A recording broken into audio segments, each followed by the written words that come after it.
Hey guys, it's Zach and welcome back to the shop. If you recall in a previous video, I kind of had a couple things that I wanted to change about my fourth axis setup for my Axiom CNC. If you don't recall, I was complaining a little bit about the jaws. They're just really kind of stiff and a little bit hard to use. So after talking to my friends at Clean Spore Woodworking Shop, they told me that I could use the Nova G3. So we're going to try to install that today, and I'll leave a link down below just in case you want to do the same. The other thing I kind of wasn't happy about was the bolts that were on there were really short, and if you unthread it just too much, it would fall. The nut that holds it on the track would actually fall out, and it was just kind of annoying. So I went and bought a bag of M6 1" by 30 millimeter metrics. It's a 2-pack, and I believe these were like $1.50. And these will I'll replace these, and it should fix that problem. So let's go ahead and set these things up on the machine and see how they go.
Alright, so the next part I didn't like was how short these screws were.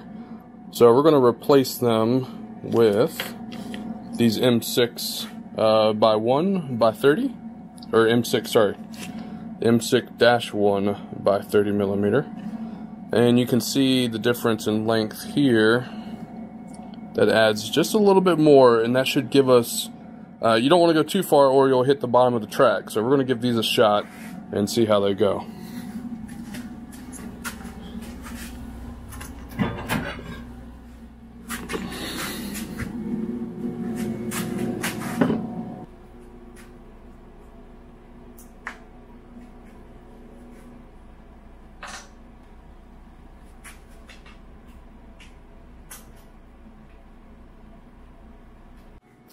Alright, these look like they have plenty of room. Let's see if I can get the shot there. You can see the screw is not bottoming out. So I think that's going to work just perfect. Now this isn't on the actual track because it's supposed to be over one, which is going to lead us to the next thing I want to do. Is this edge is nice and straight. I want to take this piece off and cut it so that this edge will have a guide along this edge, if that makes sense. So we're gonna go ahead and make a mark on where this should be squared, and then I'll cut it on the table saw and we'll try it again. So that will allow this thing to move back and forth without doing this number. Let's give that a shot.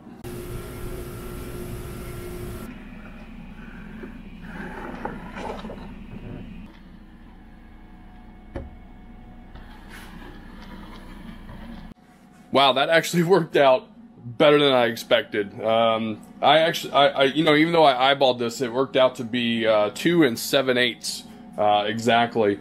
And the other trick is you just want to make sure everything is pushed, you know, all the way to one side. And in my case, I just pushed it to the right, and it still works perfect. I mean, there's a little bit of movement on the actual spindle itself, so even if it's off just a hair, you can still center it. But man, I am so happy with just these simple upgrades. The only thing we can do now is actually put it to good use. So what do you say we try to cut something on it? Yeah, I think that's a good idea.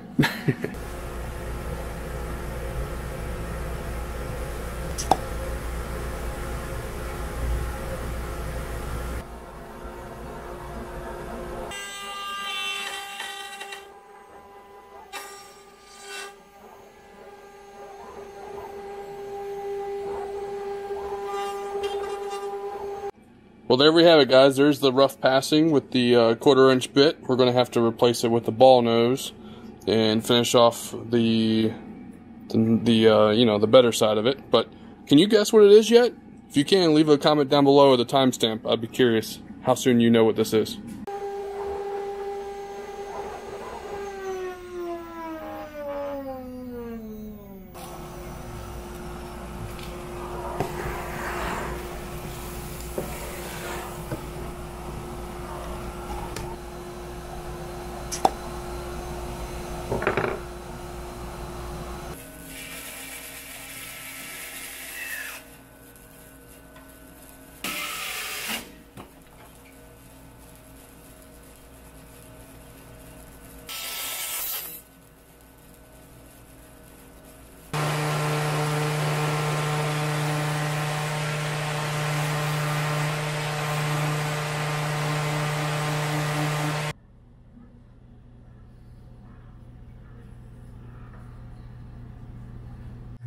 Well, there you have it, guys. Did you guess it, or could you not just put your finger on it? Yeah, that's a pretty bad dad joke, isn't it? Anyways, I just wanted to say thanks again to the guys at Klingspor Woodworking Shop just to help me figure out which one I need to get. And of course, it is the G3 from Nova. I'll leave a link down below just to help you out. But this was kind of cool. I downloaded a OBJ file that was a finger. I like to find things that, of course, are fit within that 2.5 inch range of a 4x4, and I brought it into Fusion 360 and kind of messed around with it a little bit and got it to a point where I can bring it into VCarve Pro, and then I actually brought it over here and tried it out. So I'm really happy with it. The some reason though, right on this edge, I don't know if you can see that, but right on that edge, the wood decided to chip. And I'm not sure why. It looks like it would be the bit that did that, but honestly, I don't know why the bit would do that. So, and it didn't do it on this side. It only did on this one side. But nonetheless, another kind of cool project that you can do on the 4th axis that you just can't do on a lathe. So, yeah. Thanks for watching, folks. If you got any questions, leave a comment down below, and I will catch you next time.